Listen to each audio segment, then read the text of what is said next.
Hello there. Welcome to the Third and 10 podcast. Happy Tuesday to you guys. I'm your host, Nathan Nguyen, and we'll be joined by Brian Gemini in just a bit after our usual Taste of Nate segment, where I discuss a short topic that I'll rant for like a few minutes. So here we go. With the draft 2 days away, as you guys know, me and Brian are both Giants fans. This is mostly a Giants podcast. So once the season begins, it's gonna be a lot of Giants talk, as always. Game previews, rumors, trades, thoughts, all that stuff that's gonna occur when the season begins. But then again, there are times where I think to myself, when are the Giants ever gonna win a Super Bowl? Artificial intelligence is a powerful tool in today's world. It has evolved to the point where we can ask it any question and it will help, or most of the time, will help us answer those questions.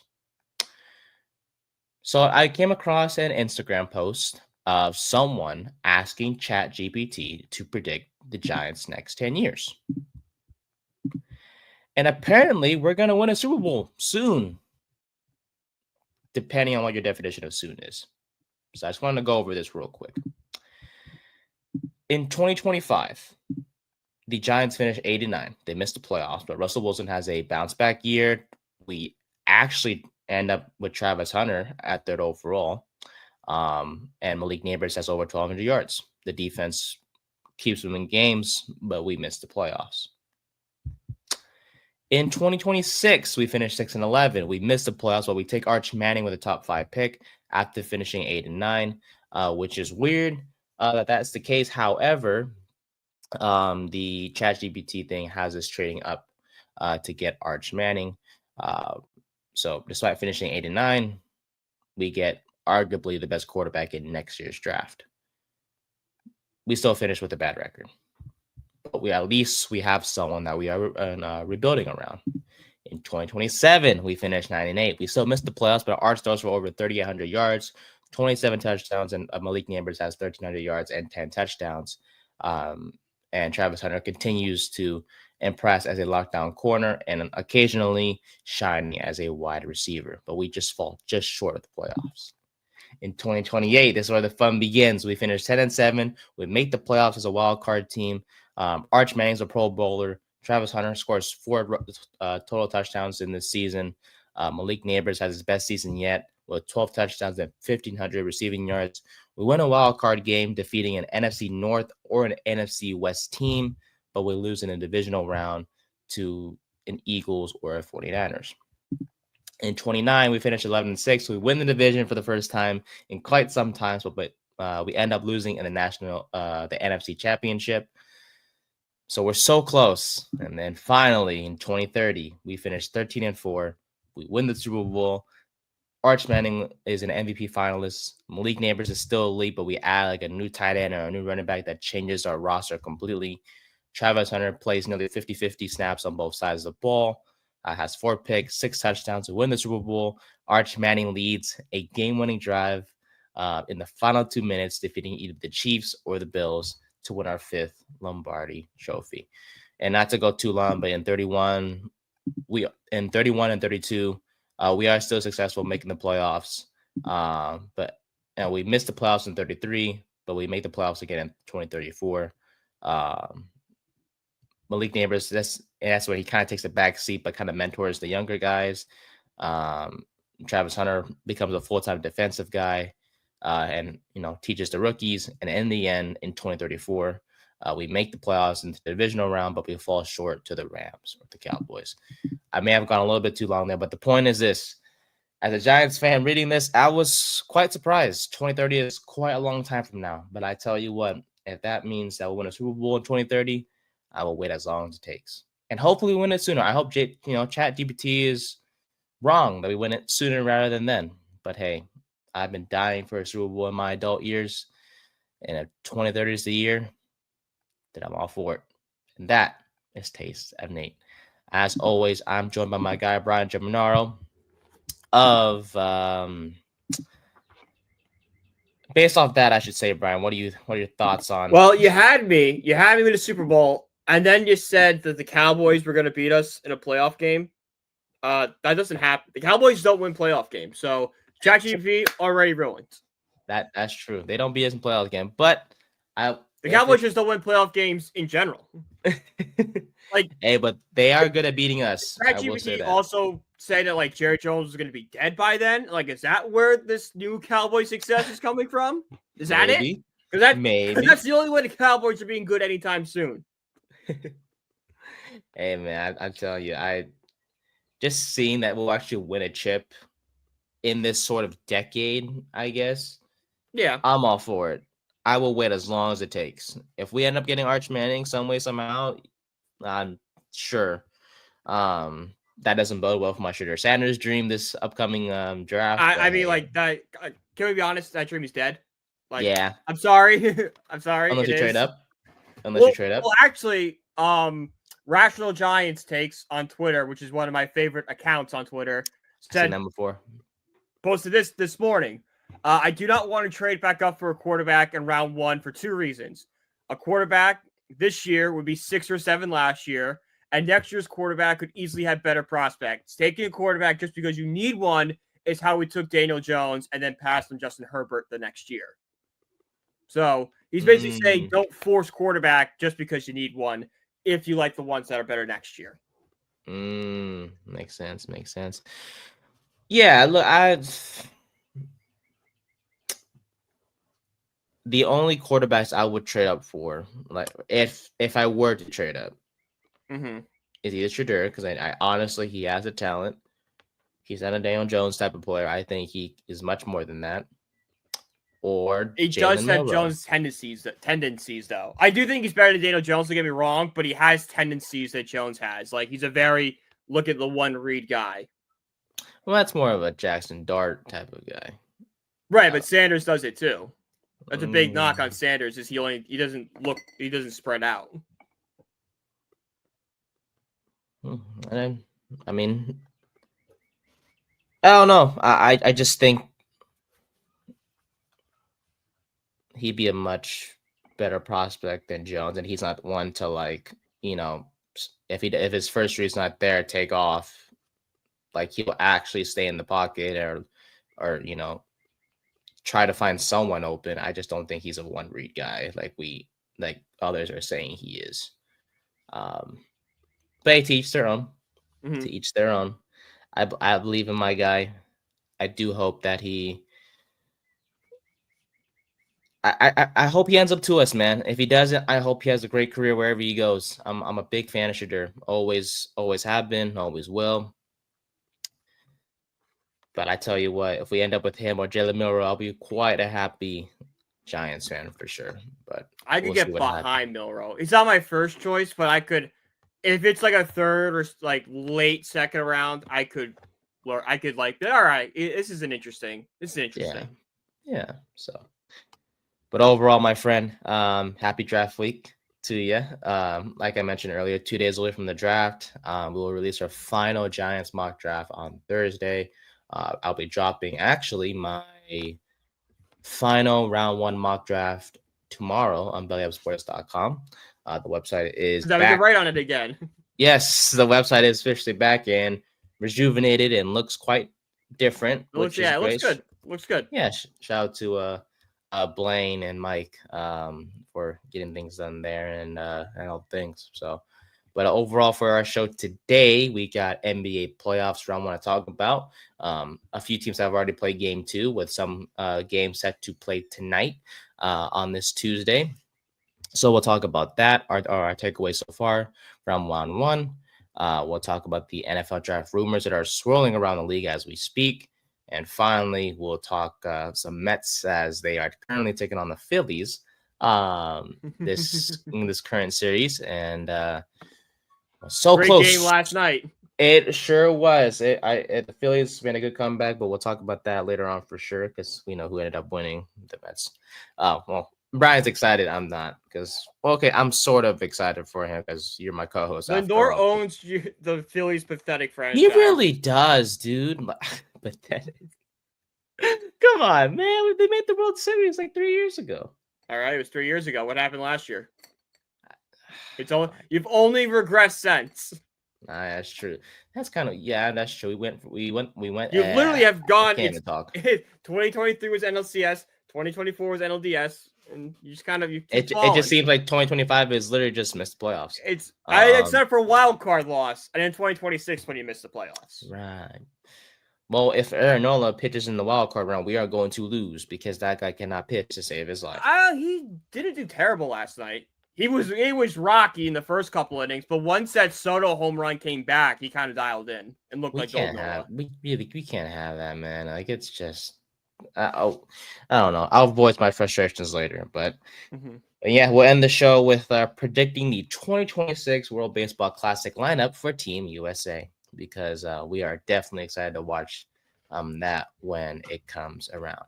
So, all right, first off, my friend, NBA playoffs. Some series are fun.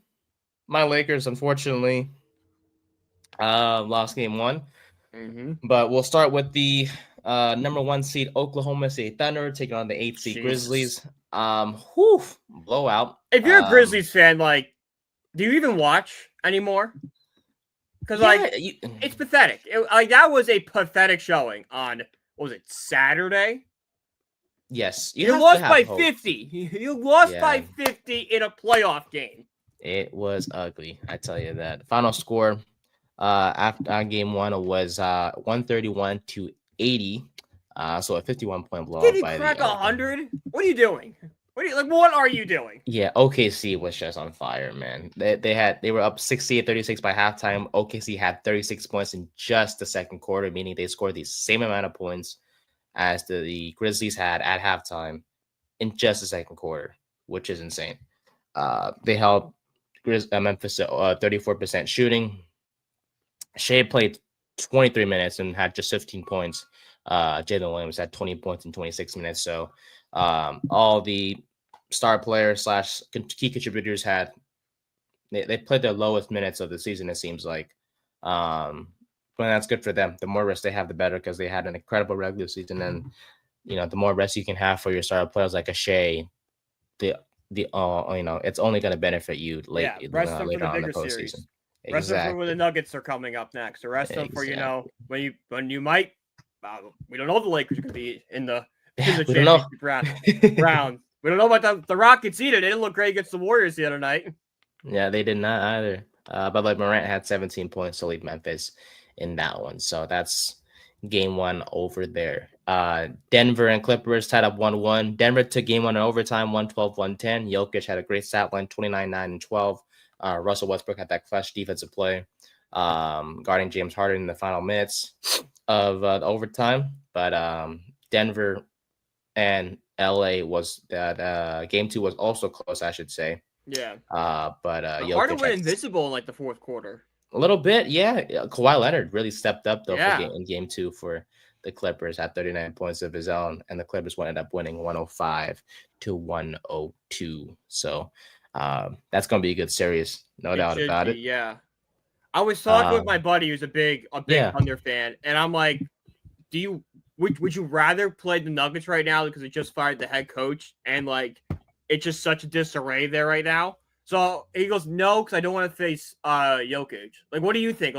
Just say the Lakers next round was either the Clippers or the Nuggets. Which one would you be hoping for? Because I get what he's saying. You don't want to face Jokic and stuff, but at the same time, it's the Nuggets have so much off the field drama that eventually it's going to seep into the locker room and seep into on-court play. When they play someone better than them, it's going to kind of expose itself. Yeah, no, I agree. I think I'd rather.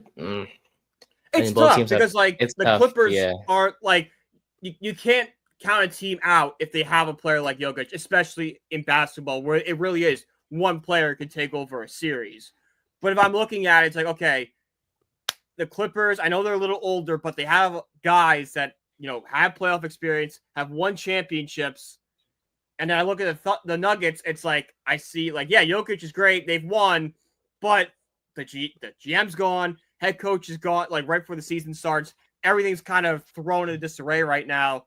I kind of rather go with the sinking ship. Yeah. Both teams have given the Lakers, quite a rough history for sure. Denver, obviously, taken us out of the playoffs for 2 seasons now in a row. The Clippers are obviously crosstown rivals. Have given us headaches, and honestly, like we saw last night with Kawhi Leonard, when he's hot, man, he is hot.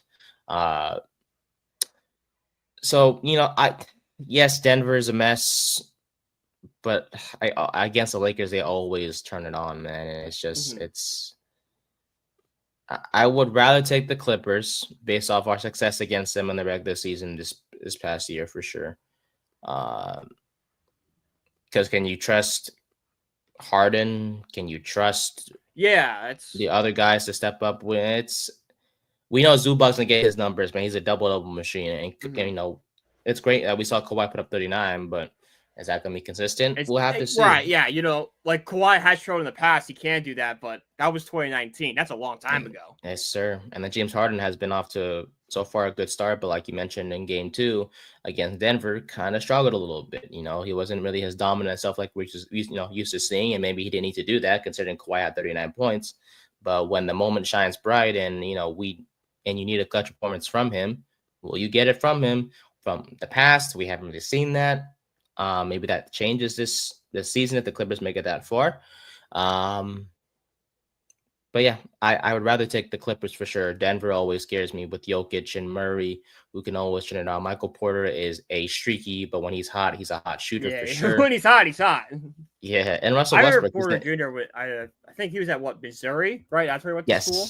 Yes. Man, I remember he was like the first overall pick before he tore his ACL from Missouri. Yeah, he was a stud. He's a stud. He's such a what if because he had so much hype going around him, and then it just all went away before it could ever, come to fruition. Yeah, he's a stud, man. Yeah, he's a great shooter, great 3-point shooter. Had 15 rebounds last night. After a rough Game 1 for sure. So great bounce back performance by him. But yeah, series set up 1-1 there. So we'll see what happens moving forward. But that's gonna be a good series to watch for sure. Lakers Wolves, man. Yeah, we were up 28. We were up 28-21 after the first quarter, but Minnesota just turned it up a notch. And shout out to them. They outshot us, and they were out energizing us as well. On their way to a 117-95 win in Game 1. Game 2 is tonight here on Tuesday. Minnesota shot 50% from beyond the arc. Anthony Edwards went 4 for 9 from 3-point range. Nasri went 6 for 9. Jaden McDaniels went 3 for 3. Luka had 37 and 8 rebounds. And James and Reeves had 19 and 16 points respectively. But yeah, I think to keep it short and simple for that series, everyone needs to step up. LeBron, I can't have you just waiting till the second half to step it up. You got to come out and put up points, numbers immediately from the jump. You can't just sit back, watch Luka. I get that you're 40, LeBron. I get that, dude. But like, this is the playoffs. You've had plenty of time to rest in the regular season and take it easy on yourself when possible. But this is the playoffs. So, Bron, I need more from you. And Reeves, you've been great all year long. Bron, you have a whole music genre dedicated to you. We need you to show up. No, seriously, yeah. I thought even I love those videos on TikTok so much. Those are funny, I will say, though. What was it? How does it go? It's man in the mirror, but like man on the Lakers. On the Lakers, yes. I'm talking about the man on the Lakers. Oh yeah, but no, he needs to step up. I don't know why, but a perfect song, putting back to the Nets, a perfect song which no one's done yet is My Girl. And fits so well if you do LeBron. Ah, yes. Mile and door. Well, no, you can do it for LeBron. Instead of my girl, it's LeBron. Oh, talking about LeBron. My Bron. Not even just do LeBron. Ah, yeah, that rhymes. LeBron fits better with like the tempo. Is that what it is? LeBron. I was not a music person. Talk about LeBron. Yeah, that makes sense. It does, doesn't it? I'm surprised no one. I did put it into AI the other day. The chat, yeah. Yeah, I made one. Maybe, hey, post that. If it works, if that song works out, that could be a trending clip. Yeah. Who knows? But yeah, look, shout out to Minnesota, man. Great team performance by them. I don't expect that to be consistent. I don't expect McDaniels and Reed to shoot the way they've shot again in the series at all. I think it's still going to be an Ant to carry this team. If we're going to win, honestly, don't run a 2-3 zone against Minnesota. Maybe run man-to-man defense instead, or just something else defensively, because you can't keep allowing Minnesota to put up 3-pointers, because if they can hit them, man. But like I said, I don't expect them to shoot as well as they did. Minnesota and the Lakers tonight will definitely come out with a vengeance here in game 2, and hopefully take game 2 and head to Minnesota with a 1-1 series tied up. So my boys, let's bounce back, go from there. Warriors, Rockets, the more experienced team, simply put, took the win at the end of the day. Curry led the Warriors to a 95-85 win with 31 points. Jimmy Butler had 25 points as well, along with 7 rebounds, 6 assists, and 5 steals. Houston was off though; they shot 20% from beyond the arc. Whoa! You're telling me Houston had shooting problems against the Warriors? No, that's never happened. Flashback, Game 7. You know how many people definitely had flashbacks during that? Like, damn it, not again! Like, no, this can't be happening to us again. Why does this always happen to us? You say Alperen Sengun led the way with 26 points for Houston, but Jalen Green had just 7 points. Fred VanVleet was 2 of 13 from 3-point range. It was a defense game overall. Like that, both teams, like, it was low scoring. It seems like throughout 3 quarters, and then scoring kind of took off from there in the 4th. But look, no problems with Curry and Butler, man. They led the way. Obviously, the more stress off of them, the better. But those 2 guys are your stars, and this is a time where you need them to step up, and they stepped up in a big way. Houston, I'm more worried about though, because if they keep having these shooting problems, they're definitely the series is gonna be over sooner than later. Sengun is great, but like, is this gonna be consistent from Green and VanVleet and Amen Thompson and all those other guys? Like, look, I get it. This is a young team, man, but with a young team who succeeded in the regular season comes, playoff issues. Like, this team lacks playoff experience, and it just seems like it's gonna bite them if they don't turn it around soon. Yeah. Because you've been a seasoned team like the Warriors. Like, I know it's not the same Warriors team that we watched that dynasty with, but as long as Curry's there, they're in these games. No doubt. And Curry's performing at a high level. Like, he dropped 30 the other night. Yeah. So, we'll see what happens in game 2. But honestly, long story short, if the Golden State takes the series, not even surprised. It's not even an upset. They're dangerous. They're honestly like just a wild card team because of what they've done in the past. Yeah, no. It's kind of like it's kind of like what happened with like the Patriots towards the end, or like the Chiefs in a few years, where it's like they're not as good as they once were, but it's the Patriots. I'm not gonna like bet against them. Mm-hmm. Yeah, fair. Never count out the Warriors in the playoffs. Yeah, no, you just can't. Like, it's like, because you feel so stupid if you do. It's like, well, of course. Like, well, why'd I bet against them? Yeah.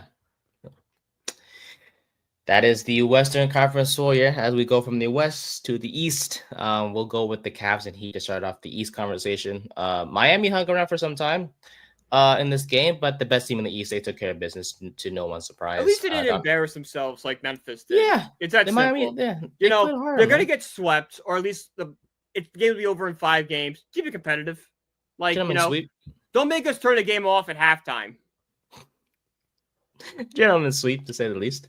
But yeah, Miami hung around for some time, but Donovan Mitchell for the Cavs had 30 points. Darius Garland had 27. They did their thing to lead the way for Cleveland, but 6 man of the year candidate Ty Jerome, 28 points in 26 minutes.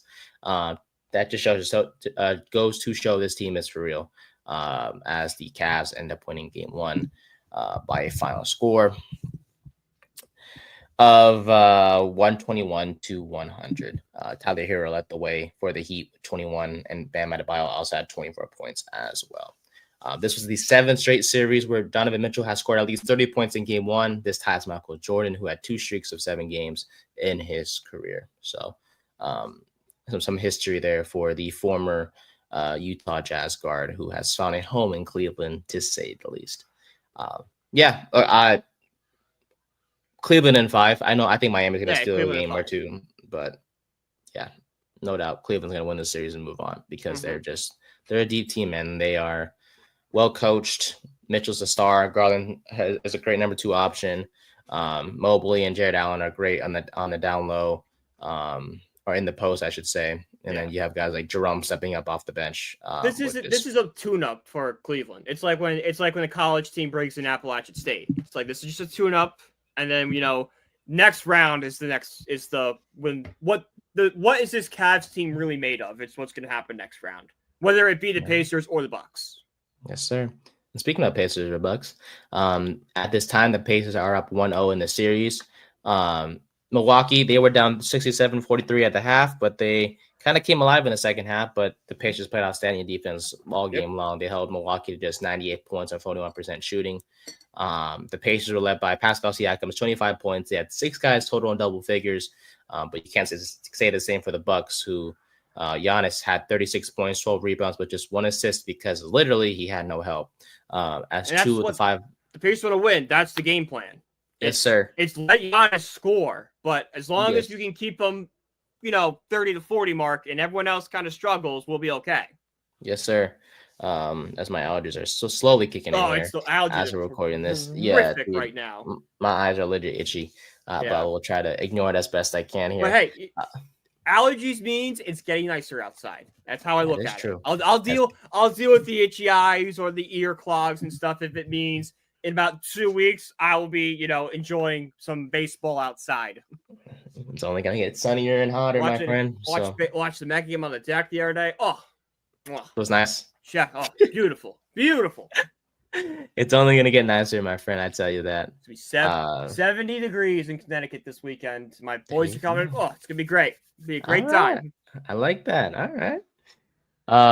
But yeah, the Bucks definitely not having a good time right now in this series so far. Kuzma and Taurean Prince, both starters for the Bucks, had 0 points. So tough times there. AJ Green was not the Bengals AJ Green, Bucks AJ Green. The white AJ Green, to be exact, had 15 points. I mean, at least you can distinguish by that. There's something exactly. It's like AJ Green from the Bengals is playing for the Bucks. Nah, it's the white AJ Green. Was he like an Antonio Gates situation where he was just a really good basketball player and just played football on the side? It's like no, it's a completely different person. This guy's white. Different actually. AJ Green. Oh, yeah. Oh, there you go. Okay, that's the difference. He had 15 Got points. it. Won't confuse them. He had 15 points in this game.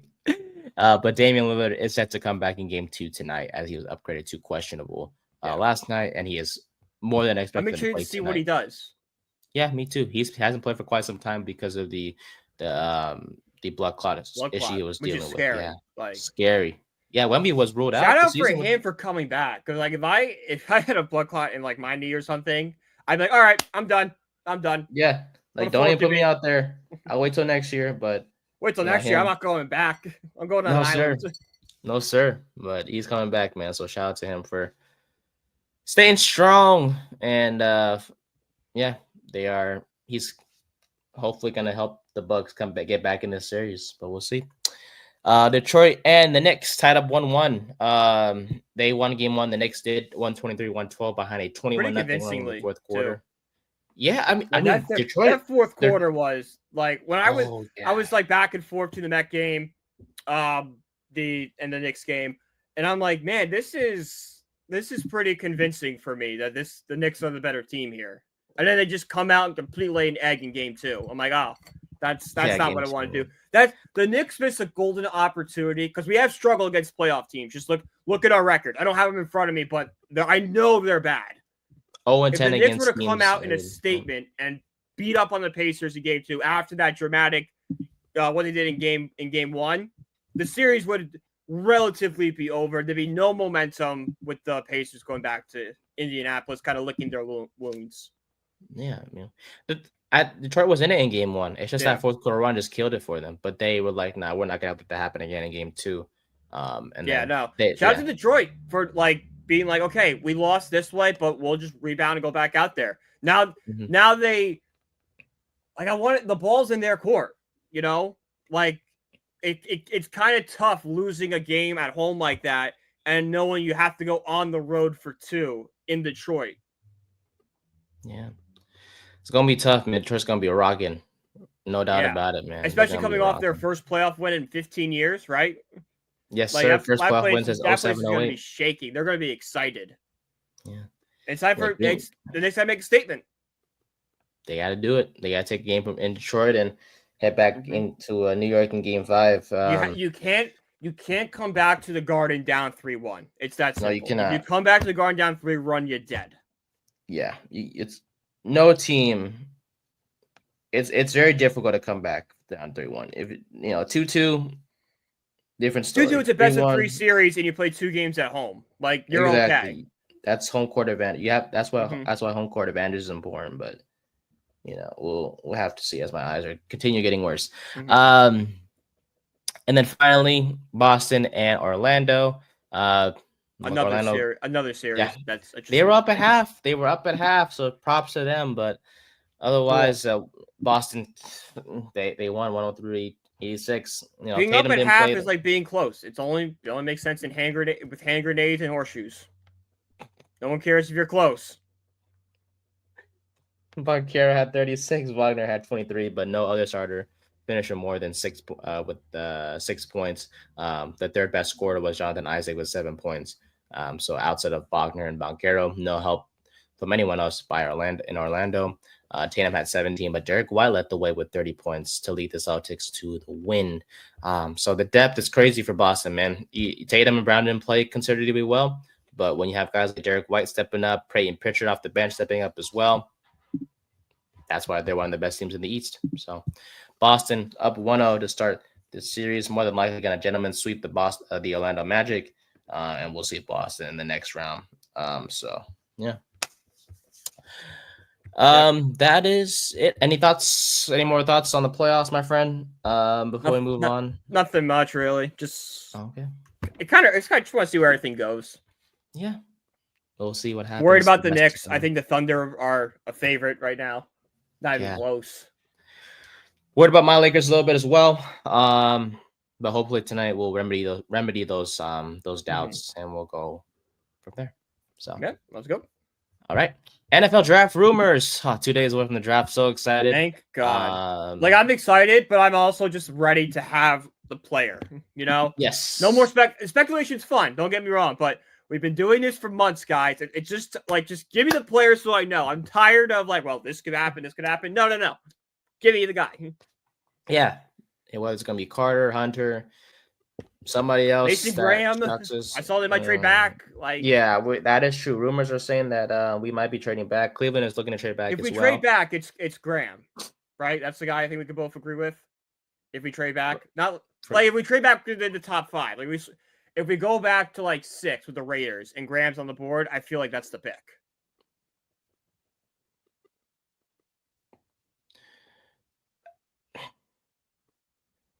I wouldn't be shocked. It's just there's been so little news about him to us. But then again, our Giants are very unexpected. Yeah. No one saw Daniel Jones coming. That is true. I know it's a different regime and everything, but Ashton Gianti. No, that's Saquon Barkley 2.0. It's Saquon Barkley all over again. But Gianti's a great back, but we don't draft running backs high. I'm sorry. Yes, sir. Especially when you have other holes in the roster. No doubt about it. So, but yeah, apparently we're a trade-up candidate for Jaxson Dart because reports are saying that Brian Dable is very high on him, that he's his guy. So take with that as you will. Rather not. I'd rather not. Trenches. Yeah, but there's other positions. If you're gonna trade up for a quarterback, I'm not trading up for him. I'm sorry. He's Daniel Jones 2.0, and no matter what anyone says to me, I really don't want him, dude. I don't want him in first. I don't want him in the second round. I don't want him in third round. I mean, if he falls to round 4, I'd be like, all right, yeah, let's take him. Well, if he falls to round 4, that's a big red flag. It's a big red flag, but it's also like, I don't know. This guy was some people have him as a first round talent. I don't know. Let's give him a shot. Maybe we'll get the next Tom Brady here. I really don't want him. I'm just saying, but we'll see there how true that is when draft day comes. Other rumors around the NFL. Jalen Milroe is, quote, the greatest runner of the football ever evaluated at the quarterback position. Wrong. Yes. Wrong. Michael Vick was. Yeah, that's true. Well, he apparently is even better than Lamar Jackson. Milroe. Wrong. Again, wrong. Hey, this is the Lamar scouts Jackson won in the high. I think Lamar Jackson won the Heisman at Louisville, or was like in the running. He did win the Heisman. You're not wrong about that. Yeah, that's what I'm saying. Like, come on. He won the Heisman at Louisville because of how he could run the football. Jalen Milroe was at Alabama and didn't win a Heisman. Good point. Well, yeah, but Milroe does have his struggles with the passing game. That's why he didn't win the Heisman. And there's other candidates worthy of winning the Heisman, i.e. Travis Hunter and Ashton Jeanty. So I digress. But Milroe did run a 4.4, which was one of the best ever by a quarterback in the 40-yard dash. Lamar Jackson did not run the 40 at the Pro Day or the Combine during his during the year that he was eligible to be drafted. He did run a 4.34 at a speed day at Louisville. So it wasn't really a true 40 recorded time, I guess, per se. Wasn't it? But yeah. But Milroe, he's a great running quarterback. 20 rushing touchdowns last year, 726 yards rushing led the team, of course, as well. I'm just saying, man, if he's there in the late first round, I think we should go trade up for him. I'm more of waiting on him, but I wouldn't mind getting him. I wouldn't, because Cleveland at 33, they're getting a quarterback, because they're not going to take the quarterback in round 1. No. They want to, but they can't, is the problem. Yeah, because Carter or Hunter are staring right there, and you have Deshaun Watson with that contract. You're kind of stuck with it. You have to go with a later round quarterback at that point. Mm-hmm. You have Pickett and you have Flacco, so yeah. No, I think for us, if Milroe falls that far, he's worth the trade up, because he's a really good developmental quarterback. Like, you develop him, you give him a year to learn the system and everything like that. He's going to be a stud. I really like him as a dual threat quarterback. I think he's going to be one of the best in the league. In terms of, after some development and some patience, he's going to be a good one. So I think we should definitely trade back up to get him if he falls. But I'm pretty sure there's a team that will pull the trigger early in the first and take him in the first round. But we'll see. Yeah. Ashton Jeanty is the top 10 pick, but teams may need to jump ahead of Jacksonville at 5 if they want to land the running back. The Raiders, the Bears, the Cowboys have all brought him in for a top 30 visit this offseason. However, should we rule out the Patriots getting him at 4, my friend? Because let's be honest. No, I've heard rumors about this. Like, Stevenson's kind of on his last legs. Which is shocking. It just seems like he was drafted not too long ago. No, but running back shelf life is so short. You just never know when it's going to fall. Yeah, 27 years old Stevenson is, by the way. And he hasn't really been the greatest back in the world. No.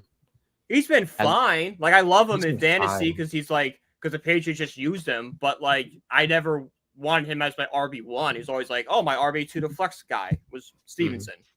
Yeah, Jeanty is a better back for sure than Stevenson. And Stevenson has played 4 years in the NFL so far, had a 1,000-yard season in 2022, but since then has been just an average guy. Had 7 touchdowns last year, rushing for over 801 yards. Has missed quite a few games, these past few seasons as well due to injuries.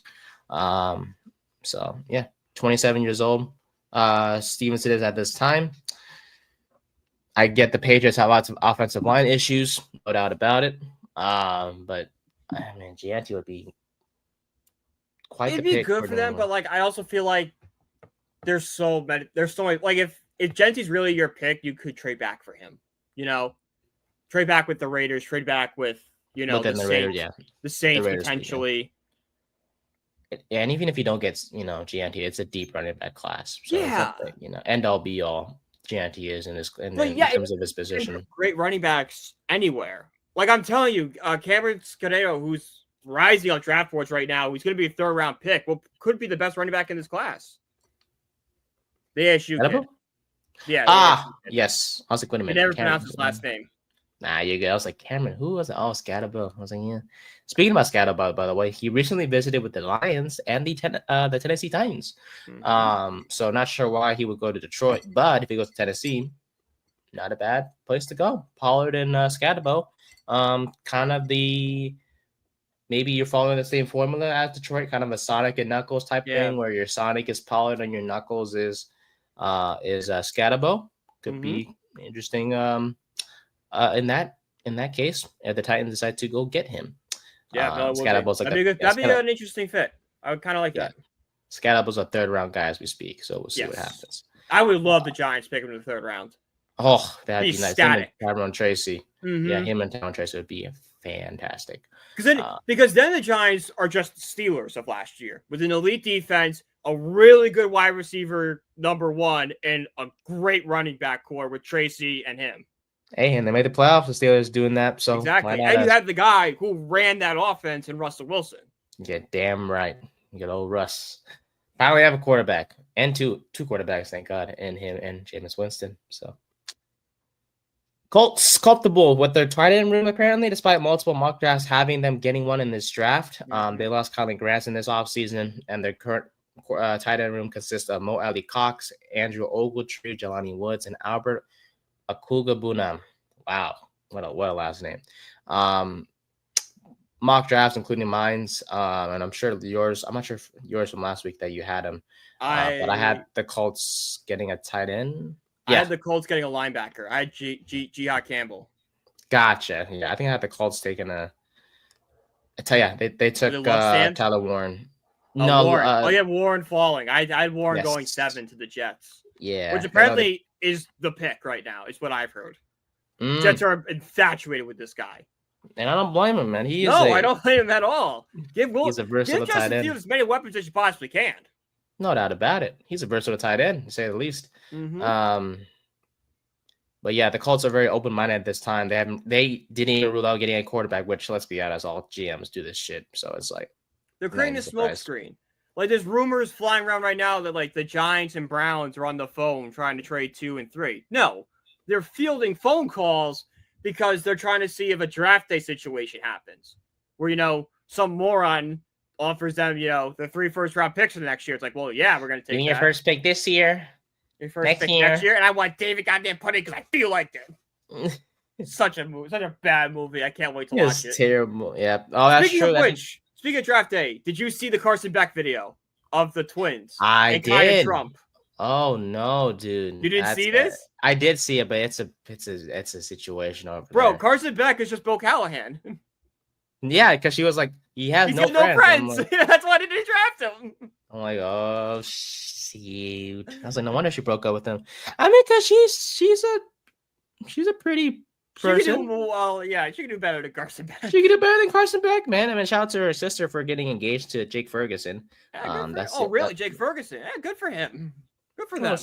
It's the only ring he's gonna get. Not to be a hater. Oh yeah, obviously.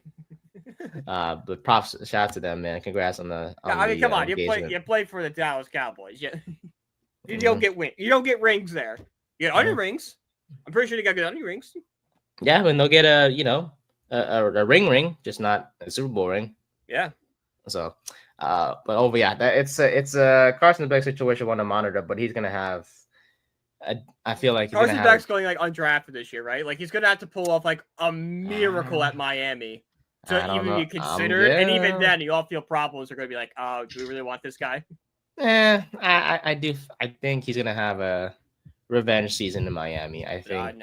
No. Week one, he's gonna get his head ripped off. It's gonna be a bad week 1 for him. Who's to play week 1? Oh, I got it. Irish. And then finally, Packers open to a Jair Alexander trade, but no deal is close. Injury has taken its toll on the Pro Bowl cornerback as he's missed 21 games for the past 2 seasons.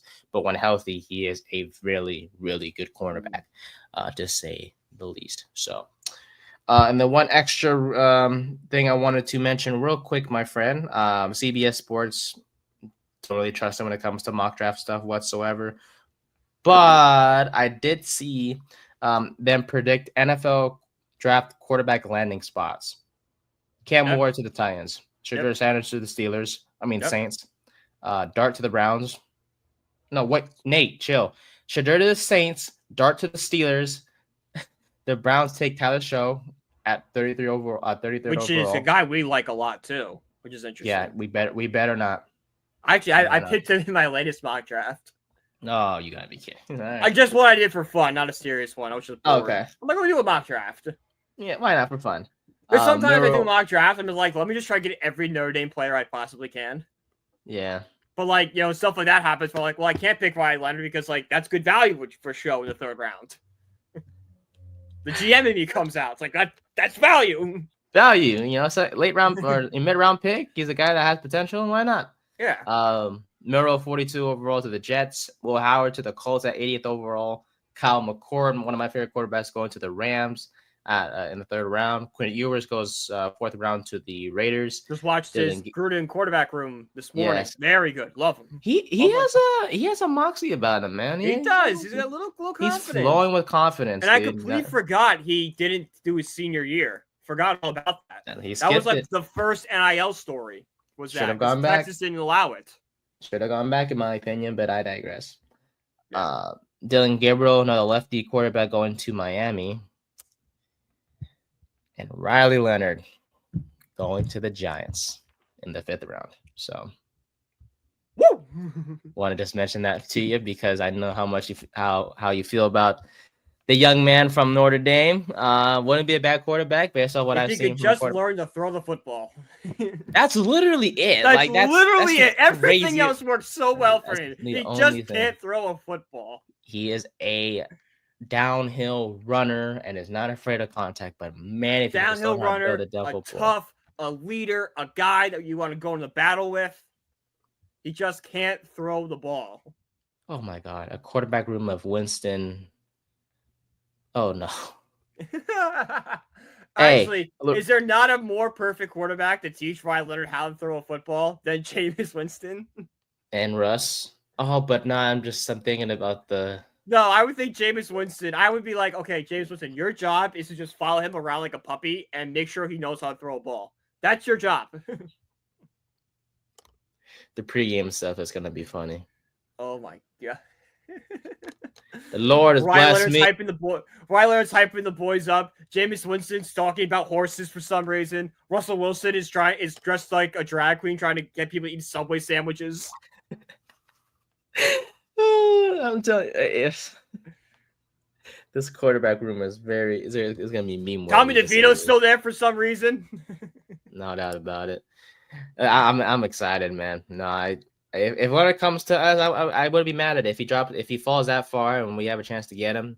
He is the definition of a developmental quarterback. You can be patient with him. Yeah, I saw a lot of GMs are like, this is a guy that's like a perfect developmental quarterback because he has a lot of the stuff you already want. He just just can't do the main thing you need a quarterback to do. It's gonna take some time, but honestly, you think he ever consider a position change? No.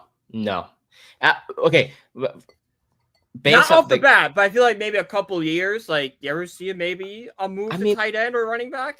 The guy he is, I know he would do anything to do for his team to win. Yeah. Yeah, but I think he's shown he can throw the damn ball. We saw that, consistently. Yeah, consistently. But I think he just needs time. He's a quarterback, no doubt about it. So I want to see him succeed at the quarterback position. I don't want him to see a position change. Like he's not.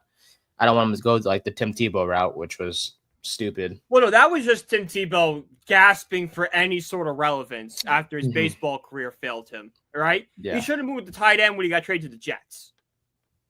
There you go. Actually, no, he probably never should have gotten traded to the Jets. Yeah, good point. No, I think Leonard's a quarterback. Quarterback now, quarterback later, quarterback forever. All right. But fair, very fair. We'll see what happens with him, man. If man, I'm just like I'm so excited for the draft, man. It's just super, super exciting. And yeah, we'll go from there. Flushing Faithful is now our next segment, where Brian takes it away from here. For this segment, your Mets, my friend. All I'm gonna say is Juan Soto almost hit a home run that almost let Citi Field into a frenzy. MLB would have the Citi Field would have fallen apart if that ball had just nicked that wall. He's pretty right. much just- Soto's right there. I know I keep saying it, but he had a huge series against the Cardinals this weekend. That thing was a bomb, and he's right there. He's right there. He's gonna break out. Trust me, we're right there. But yeah, Mets tough game at first. You know, they looked like an easy win. Kind of surrendered in the 9th inning, gave up 4 runs, but hey, stuck out the 5-4 victory. 3-game lead on the Philadelphia Phillies for first place in the division. 16-7, tied with the Dodgers and Padres with the best record at MLB. A plus 31 run differential, which is 4th MLB right now. And that's with guys like Juan Soto getting off to such a slow start. And I hear all these Yankee fans talk about, it's a cupcake schedule. It's this, it's that. Okay, we can't control who we play, all right? I'm sorry we've had an easy schedule to start the season, but the point is to beat the guy in front of you, and that's what the Mets have done consistently, all right? And 2, the Mets are 5-2 against teams above 500 right now, all right? So even when we do play these good teams, we still beat them. And D, Yankee fans, you're really going to talk about cupcake schedules? Should we not go over your playoff teams last year where you beat the 86 and 76 Royals and the 92 and 69 Guardians? All right? Every team the Mets played in the postseason last year had better records than those 2 teams. And when you actually face a good team like the Dodgers, you got your butt kicked. So I would say just be quiet and go worry about Devin Williams for a little while because it appears Pete Alonso broke him. But I digress. Yeah, so 16-7, and this just continues the amazing turnaround that David Stearns has executed. If you exclude the month of May last year, which was a 9-19 record, one of the worst months in Mets history, in regular season play, they have a record of 96-61. That's what we brought in David Stearns to do. Build a good team, find those guys, and that, excitement of the playoff run last year. It seems like the Mets are a good run organization. It is with that kind of record under David Stearns and company. The signing of Juan Soto, it's created. We talked about so much in the mid 2000s when the Seahawks were in their, I don't want to call it dynasty, but when they were in they were kind of the class of the NFC, the 12th man. It's reemerged in Queens. The Mets have the 10th man right now, all right? Because I don't know what it is, but there is just a buzz in the ballpark right now, all right? The Mets are 10-1 at home in 2025. They're averaging 36,500 fans a night. That's 6th best in the MLB, all right? And there's no better way to show just how much this team feeds off that home energy that's going on at Citi Field than Francisco Lindor. The captain, the guy that owns the Philadelphia Phillies, had 2 home runs last night, one of which looked identical to the one he hit in Game 4 of the NLDS, the Grand Slam. If you look at the home run he had, I want to say it's the 7th inning, the 3-run home run. That ball, everything about it looked almost the exact same. But I digress. Home and away splits for Francisco Lindor. When he's at home, he's currently averaging 405, a 438 on base percentage, and 810 slugging for a 1248 OPS, 5 home runs, 10 RBIs, 4 strikeouts, and 4 walks. MVP, no doubt numbers. But he's on the road. A 174 batting average, a 250 on base percentage, a 217 slugging, OPS of 467, no home runs, 3 RBIs, 12 strikeouts, 3 walks. Now, part of that is, starting the season on the road in Miami and Houston, didn't hit like he should have. But if you look at it, like I said, this energy and this team feeds off it. Look at Lindor splits. Look at all these guys splits. This is just a great home team. And Citi Field is becoming an environment where you don't want to play. It's going to have that 10th man sort of feel. Like, I remember back in 2015 when the Mets they got Cespedes and they won that great run in August and September. There were security guards that being like, it'd be hours after the game, and the Let's Go Mets chants were still bouncing off the foundation of Citi Field.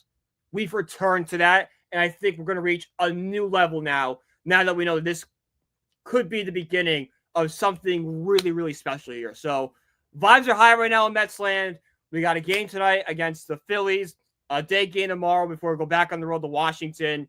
You take one of these from Philly, you win the series, and you go beat up on Washington. So LFGM. And by the way, to continue that feel of the stadium being different, Met fans counting down the pitch clock, the singing of My Girl, like there are traditions being started that I think are going to last a lifetime at Citi Field. So the vibes are great. Vibes are great in Metsland right now.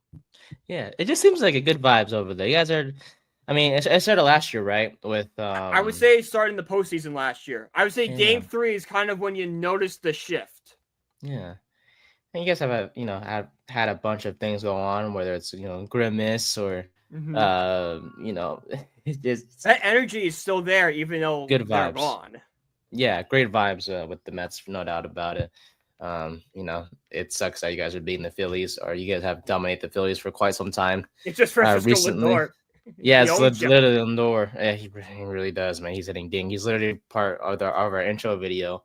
When he hit that homer off of that is the best home run of my life. Really, I'm not even gonna lie. That's one of the best home runs of my life. Well, I do hope there's more home runs to come, my friend. I think there is. I think more there exciting is. home runs. I'll tell you, Juan Soto. I'll make the prediction right now. Juan Soto will hit his first Citi Field home run before our next episode on Thursday. He's got 2 games to do it. He's so close. He will hit it. He has a chance today. Has a chance tomorrow. So. We'll see what happens, my friend. But overall, great segment there, my friend. Props to your Mets for a good win last night. We'll see what happens the rest of the series. But you guys are a thorn, and you guys are leading the NL East. Everyone else is slowly falling behind. Everyone's behind us. Yeah, the Braves the Braves are a mess. Dude, the Nationals and Marlins are scrappy, but they'll fall apart. The Nationals won't fall apart like the Marlins will. Like they'll be okay all season. They just don't have the experience or like to last the entire way. Like they're very similar with the A's, where like I kind of feel like the A's will finish either 10 games above or 10 games below 500. I feel like the Nationals kind of sit in that same area. Yeah, we'll have to see. But yeah, Mets and Phillies seems like top of the East. I think it's Mets and Phillies will battle down the stretch. I think the Braves. I mean, the Braves are just too good not to make noise at some point. But like with just what's going on in the Atlanta right now, it feels like things are kind of unraveling. Yeah. Let's hope it stays that way, though. Mets and Phillies on top. I mean, it's only going to benefit you if you guys win the East. And if you guys win the East, I can't imagine how excited you'll be when that happens. But long season to go, my friend. 2015. So 10 years. Some time. Long season to go, my friend, but we'll see what happens in Queens. But yeah, as we move on to our post-game segment, just one topic for today that we want to discuss for our post-game segment. Pickles always included in the post-game. Yeah, that's true. Pickles. Yes, we do. It's stressful sometimes, but yeah, last week was terrible. It's stressful when it's like the bad AL Central teams. Like, well, I don't know what. Yeah, no one knows the Central. Yeah, exactly. But when it's a player from a team that it's fun. Yeah, it's like, wait, this guy's still in the league. Yeah, just not some random pitcher that plays for the Royals. Like some random bullpen guy that threw like 60 innings last year, had a 4 ERA. It's like, I'm not a nerd. I love baseball, but like there is a limit. Not that nerdy. I have other stuff to do. Not that nerdy to say the least, but I don't know. I scored the game last night. That's pretty nerdy. To each their own, my friend. To each their own. But we have the World Baseball Classic coming in 2026, which means we wanted to kind of make our predictions for what the lineup will look like for the USA. I don't think our answers will be quite different at all. I would hope they're pretty similar. Yeah, so we'll just go position by position. Yeah, you can give a short reason why if you'd like. But yeah, we'll go from catcher all the way to the outfield. So for catcher, I have Kyle Riley. I do too. Yeah, red hot to start the season. He is a slugger. You and I love actually him. called to the pen right now on their website, wrote a piece about Carl Rawlings and why he's doing so well this season. So go check that out. I definitely will, because he's been slugging it, man. He's been Mm-hmm. great for Seattle. So I have him. So we have the same reasons. You don't want to give any additional reasons? No, for him? I mean, back-to-back 30 season, back-to-back 30 home run seasons at 100 RBIs last year, leads the league in home runs right now. Adley Rutschman's the only guy that could give him a run for his money, but I think Rawlings has a slight advantage right now. All right. First baseman, Bryce Harper. Yeah, this was tough. I wanted to do Pete. I wanted to do Pete, but I couldn't find an argument that made Pete stand out above Harper, so I gave it to Harper. To make you feel any better, Alonso is on my bench. I would definitely have Alonso on my bench right now. I didn't do my bench fully. Like, I just have a couple guys. But my Alonso would be at a bench bat. Yeah. So I just want to make sure, like, I didn't leave Pete Alonso off the board entirely. No, Pete Alonso will be on Team USA. Oh, no doubt about it. He just won't be a starter. He's going to be slugging. No doubt about it. The only be a starter is, like, Harper has a horrific season this year, and Pete keeps up what he's doing this year. Is the only way Alonso jumps him. I agree. And even then, it's probably 50-50. Yeah. Second base, Mookie Betts. I got Mookie Betts. Yeah, Mookie Betts. Yes, sir. The Dodger. Just a versatile player. Yeah, right field, shortstop, second base, all the things. He can do it all. Mm-hmm. He's an impressive player, no doubt about it. Yeah. So, third base, Gunnar Henderson. Yep, Gunnar. All right. Shortstop, Bobby Witt Jr. Yep. Mm-hmm. This is gonna be a fast segment. I thought Cal Rawlings would be like my different. I thought you would go Rutschman. Yeah, no, Rutschman's on my bench for sure. I like Raleigh more because he's more of a I mean, Rutschman, he's a good defensive catcher. Not saying Raleigh isn't. Raleigh gives you the power threat in the lineup. Mm-hmm. He gives you good protection behind Judge, which exactly. He has to be on the list at right in right field. Yes, sir. Trout, Carroll, and Judge are my outfield. Okay, so I had Judge, Merrill, and Kwan in my outfield. I had Stephen Kwan in left field. Kwan's an American? Yes. Yep. I'm so sorry to Stephen Kwan. I did not know that. I thought he was going to be like probably the Japan team or something. Not to be racist. I just thought. He's from California. Los Gatos, California. Nice. Great. Nice job, Nate. Yeah. For the DH, I had Trout. Okay. Gotcha. DH, I have Kyle Schwarber. Yeah, I like Carroll. Great center fielder for Arizona. Great leadoff guy as well. He can hit, no doubt about it. Aaron Judge, all rise. The captain, obviously leading Team USA as the team captain. And then Mike Trout, man, I think obviously injuries have taken his toll. It's the only big game he plays in, so he's going to be locked in. He's going to be dialed. Yes, sir. And when he's healthy, man, he's on fire. So, yeah. But yeah, I like that outfield for sure. I like your outfield, no doubt about it. Yeah. My bench, if I went a little extra just because I was just watching. Did you do starters? Podcast. Did you have starters? I did. Was that too much? No, I did starters too. I have starters and 3 bullpen arms. I love how. Oh shit! You did better than me. Fuck it. Oh, excuse my language. We're crazy, man. We're big sports fans. I love it. Yeah. This is why you're my co-host, man. I love it. You did the extra work. Real quick for my bench, I had Rutschman, Patrick Bailey, catcher for defense, Freddie Freeman, Alonso, Seager, Matt Chapman, Kyle Tucker, Pete Crow Armstrong. I would take Freeman off because you already had Pete. Why would you have Freeman? I would just change Freeman out just for the versatility because you have 3 first basemen at that point. You know? True. What was my argument here?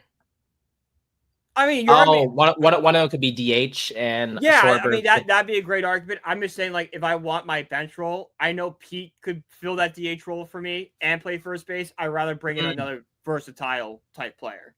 Good point. But that's not a knock against Freddie Freeman. That's a knock against the way the roster is already constructed. It's like, sorry guys, we're gonna leave off a few good players. Like, we can't have an entire roster. We need some sort of flexibility here.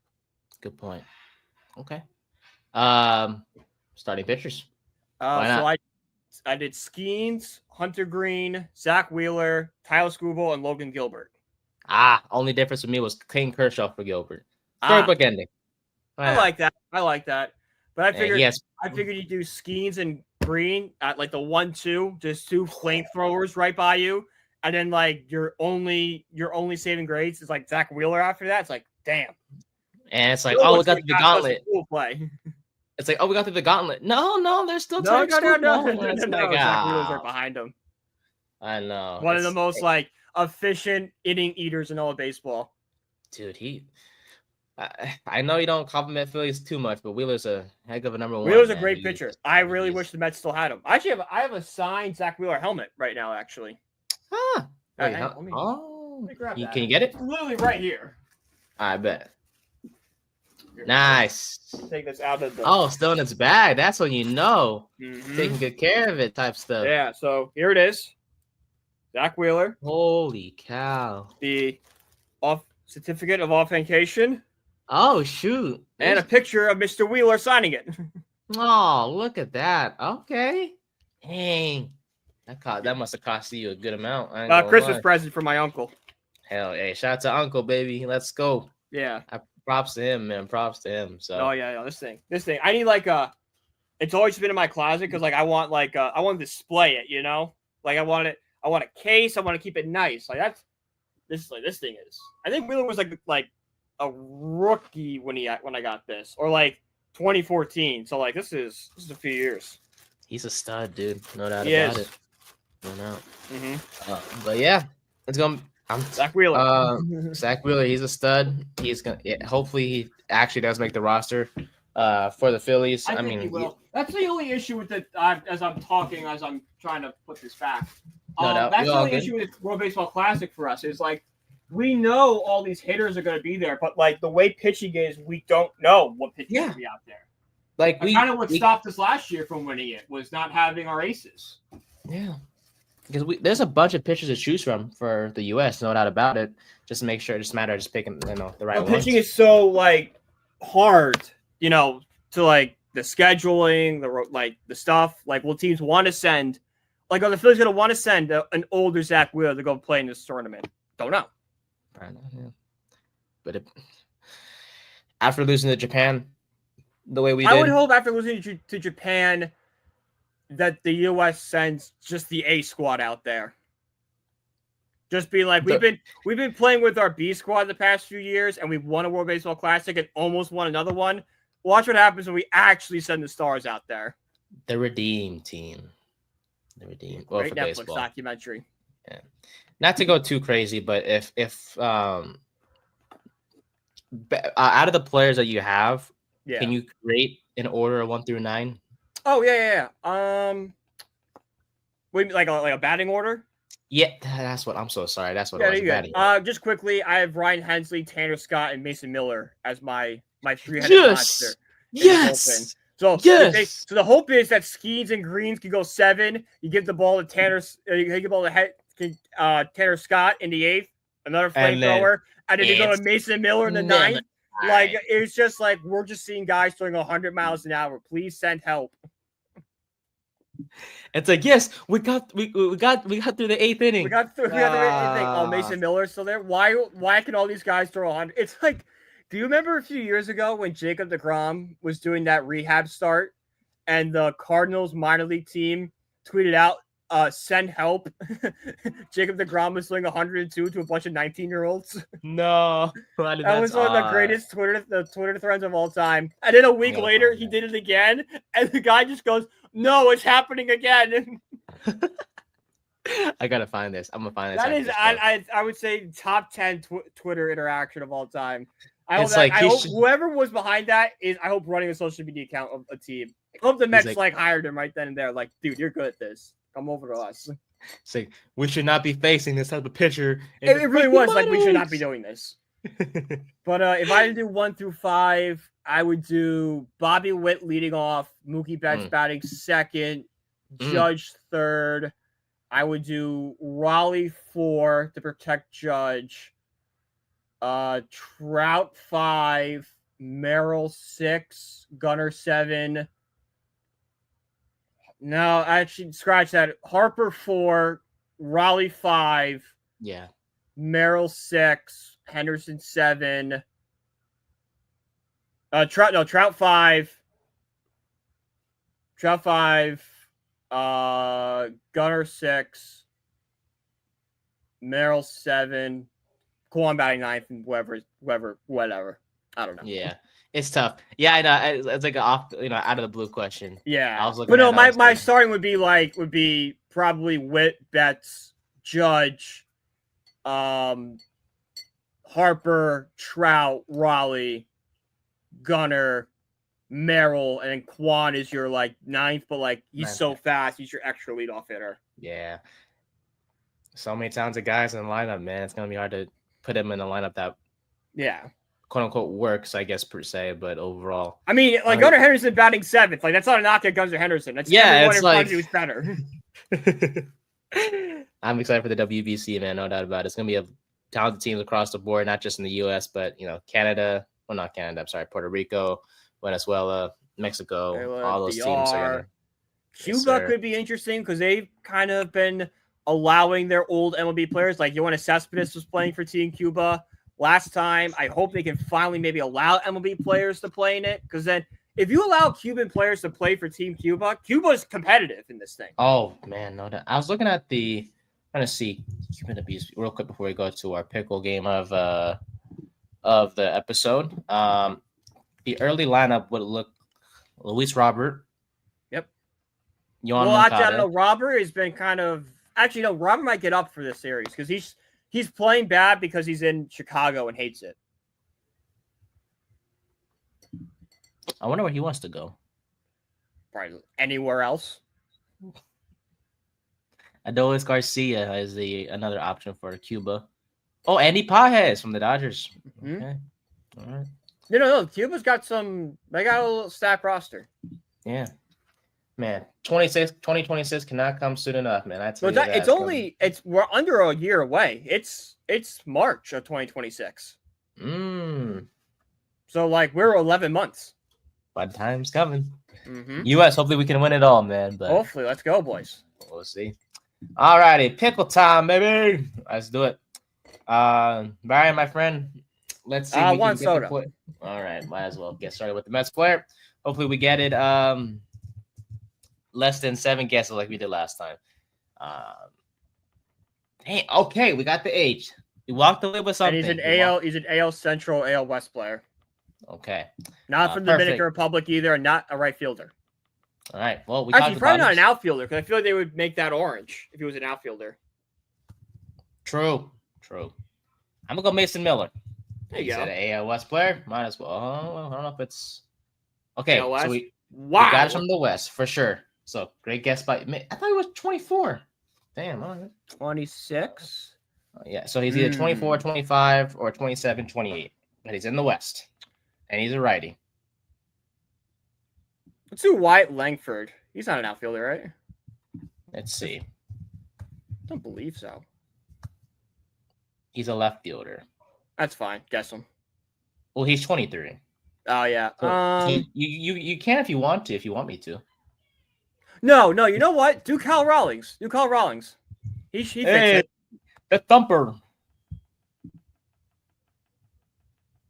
Oh yeah, because okay.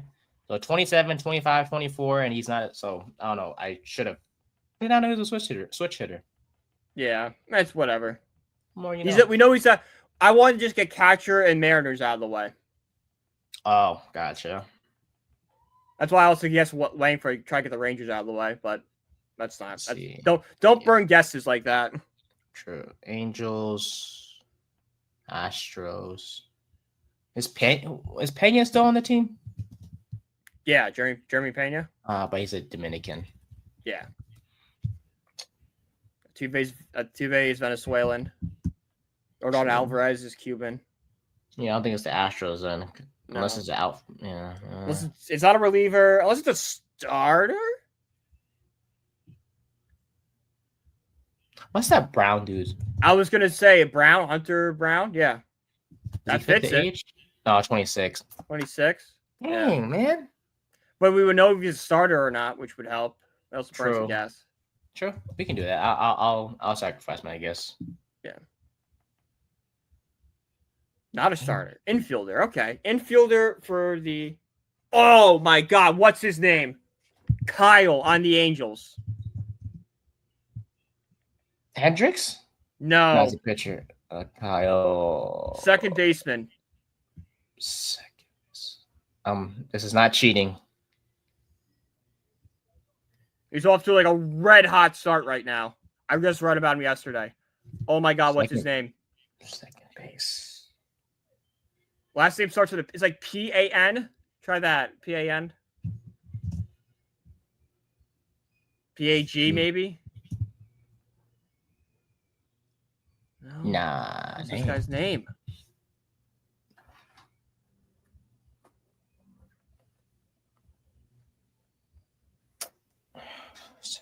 He's an infielder. He's like not young, but like he's not old. He's just having a red hot start. MLB.com just wrote about him. Jesus, what is his name? Probably is him. Yeah.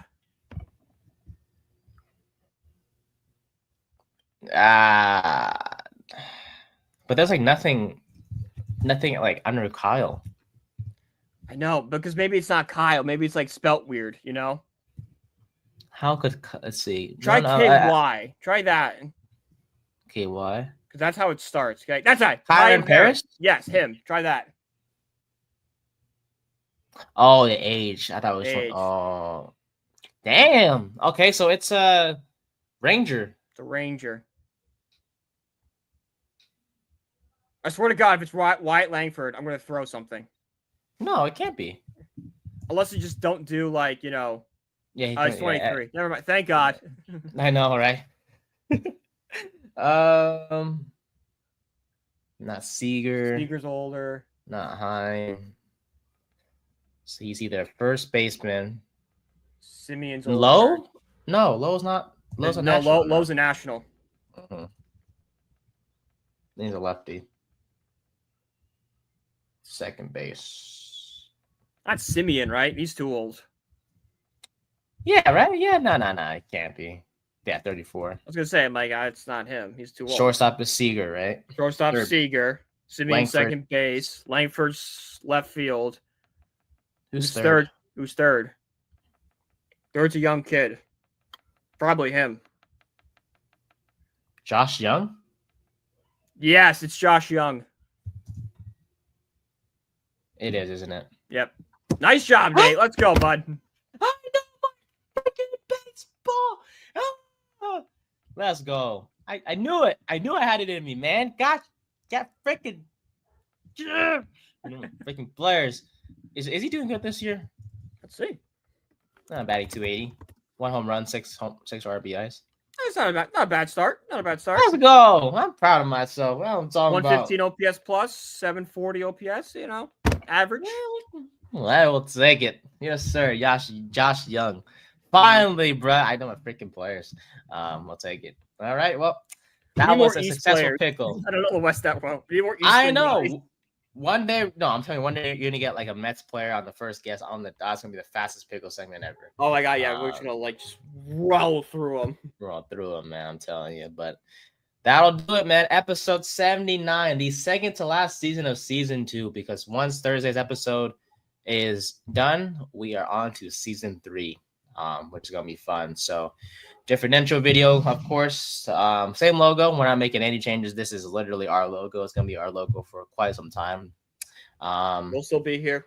Yeah, we'll still be here. No changes there, no doubt about it. And yeah, more fun things to come from the 3rd and 10 podcast. So yeah, thank you for y'all's support. We've seen the views on our YouTube and TikTok, especially YouTube. Shout out to our Nico Amaliva clip. 1.2 thousand views on YouTube. So shout out to you guys for your support. Much appreciated on that. And then obviously your support on our social medias stand out to us as well. So as always, you can follow Brian at BrianPG1016. You can follow me at Nathan_Nguyen24. And you can follow our podcast page at 3rd and 10 Pod on TikTok, Instagram, X, and the YouTube as well. So yes, the draft is 2 days away, folks. It's going to be very exciting. You know, I'm looking forward to see who we end up getting. And yeah, man, it's going to be some fun times ahead for our Giants. And I believe in Shane. I believe in Dable. hopefully we make the right picks that will help us win more games in 2025. Yeah. Go Big Blue. Go Big Blue, baby. We'll see y'all Thursday. Our final Giants mock draft will be released on our episode then. A lot more draft talk to come on Thursday. For Brian, I'm Nate. Thank you guys so much. We'll see you guys in the next one. Thank you for y'all.